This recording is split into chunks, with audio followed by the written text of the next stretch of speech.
ఏదో మాస్క్ అడిగిన పాపానికి ఆయన మనోక్షోభ పెట్టి మరణానికి కారకుడయ్యాడు. అలాగే జడ్జి రామకృష్ణ గారు ఆయన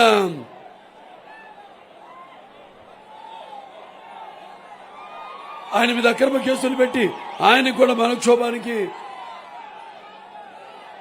గురి చేశారు. అలాగే ఈ యొక్క ప్రభుత్వ వ్యతిరేక విధానాలని ఎవరైతే ప్రశ్నిస్తారో వ్యతిరేకిస్తారో మా ఎస్సీల మీద పేద ఎస్సీలని శిరోమండనం చేయించాడు.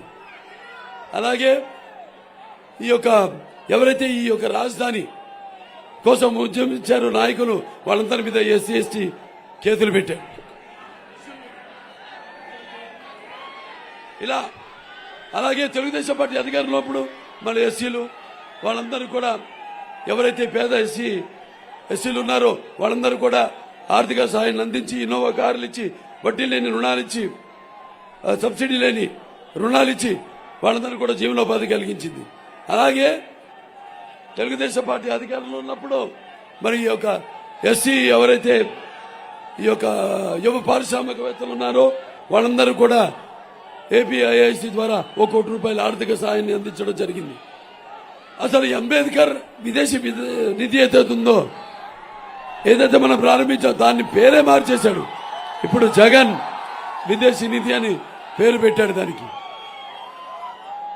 తెలుగుదేశం పార్టీ వస్తే మళ్ళీ ఒక అంబేద్కర్ విదేశీ నిధిని మళ్ళీ అందరికీ అందిస్తామని, అలాగే ఏపీఐసి ద్వారా రుణాలు అందిస్తామని, మరి అలాగే ఈ యొక్క బెస్ట్ అవైలబుల్ స్టడీస్ అందరికీ అందిస్తాము. అలాగే ప్రతి పేద ఎస్సీ కుటుంబానికి వాడికి 2 ఎకరాలు కొనుగోలు భూమిని అందిస్తాము. అలాగే ఎవరైతే సివిల్ సర్వీసెస్కి వెళ్తున్నారో వాళ్ళందరికీ కూడా ఉచితంగా ట్రైనింగ్ ఇప్పిస్తామని తెలియజేసుకుంటున్నాను మీకు. అలాగే ఇప్పుడు మనం చూస్తున్నాం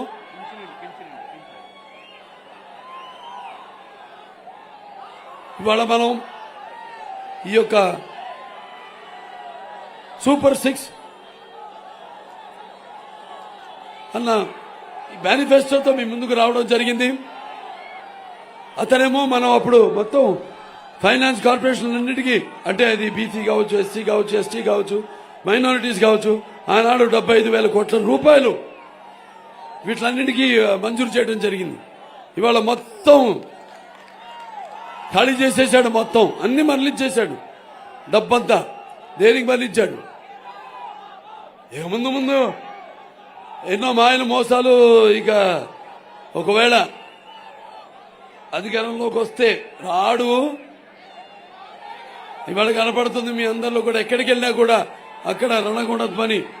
అందరు కూడా ఇవాళ ఇప్పుడున్న పరిస్థితులు, రేపు మన భవిష్యత్ ఏంటి, మన రాష్ట్ర భవిష్యత్ ఏంటి, మన భావితరాల భవిష్యత్తు ఏంటి అన్న ఒక ఉద్యమ స్ఫూర్తితో ఉన్నాను మీరంతా కూడా. ఇక ముందొస్తే మాయలు మోసాలు, కుతంత్రాలు, కుట్రలు. అలాగే ఈ ముందు 100 ఏళ్ల వరకు ఈ ప్రజలకి దొరకకుండా ఈ యొక్క ఇసుక పాత్రలు తవ్వడం, అలాగే చీప్ లిక్కర్ పేరుతో ఏదైతే జే బ్రాండ్ మద్యాన్ని వరదల్లా పారించడం, లక్షల కోట్లు దోపిడీ చేయడం, అలాగే ఈ యొక్క ప్రభుత్వం తయారు చేసే ఈ యొక్క కల్తీ మద్యాన్ని తాగించి ఆడపడుచుల యొక్క తాలిబొట్లను తెంచడం, ఇదే అతను చేసేది. మనం ఒకటే చెప్పాలి, రేపు ఎన్నికల్లో కాసుకో జగన్, ఇక నీ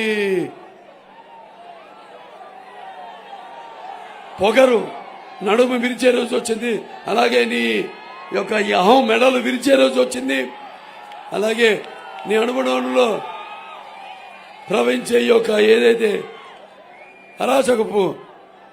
అరాచకం అంతమయ్యే ఈ యొక్క సమయం దగ్గర పడింది. యుద్ధం మొదలైంది. అలాగే నేను నీ అన్న నీ అధికార మదమే, అహంకారమే నీ యొక్క మదం, నీ యొక్క నడుమును విరిచి నీ యొక్క మదం కొమ్ములను వంచి నీ బ్రతుకు ఏపాటితో చెప్పే ఈ యొక్క సునామీ యుద్ధం మొదలైంది, రాబోతుంది.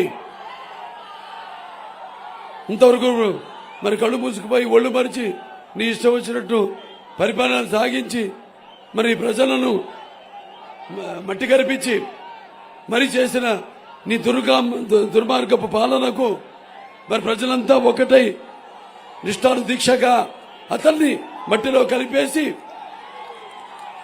అతనికి మరి మన ఉనికిని తిప్పికొట్టేతన్ని మన ఉనికిని మనం ఎంత కఠోర దీక్షతో మనం కాపాడుకుంటామో రేపు మన ఎన్నికల్లో మనం అతనికి బుద్ధి చెప్పాల్సిన సమయవాసనమైనది.